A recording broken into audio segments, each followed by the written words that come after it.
1 And Saul spake to Jonathan his son, and to all his servants, that they should kill David. 19. 2 But Jonathan Saul's son delighted much in David, and Jonathan told David, saying, Saul my father seeketh to kill thee. Now therefore, I pray thee, take heed to thyself until the morning, and abide in a secret place, and hide thyself.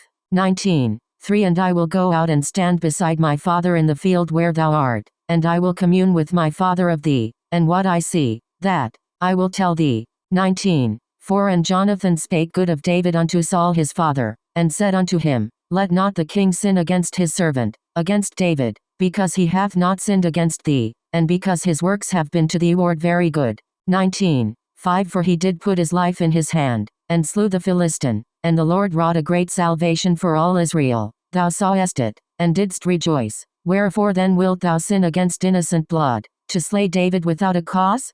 19. 6 And Saul hearkened unto the voice of Jonathan, and Saul sware, As the Lord liveth, he shall not be slain. 19. 7 And Jonathan called David, and Jonathan shewed him all those things. And Jonathan brought David to Saul, and he was in his presence, as in times past. 19. 8 And there was war again, and David went out, and fought with the Philistines, and slew them with a great slaughter, and they fled from him. 19. 9 And the evil spirit from the Lord was upon Saul, as he sat in his house with his javelin in his hand, and David played with his hand.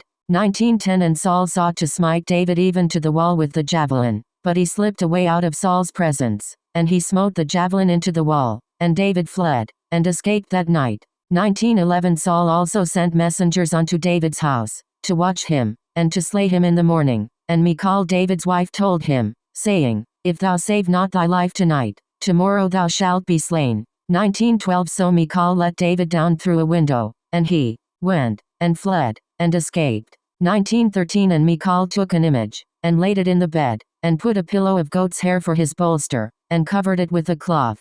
19:14 And when Saul sent messengers to take David, she said, He is sick. 19:15 And Saul sent the messengers again to see David, saying, Bring him up to me in the bed, that I may slay him. 19:16 And when the messengers were come in, behold, there was an image in the bed, with a pillow of goat's hair for his bolster. 19:17 And Saul said unto Michal, Why hast thou deceived me so, and sent away mine enemy, that he is escaped? And Michal answered Saul, He said unto me, Let me go. Why should I kill thee? 19:18 So David fled, and escaped, and came to Samuel to Ramah, and told him all that Saul had done to him. And he and Samuel went and dwelt in Naioth.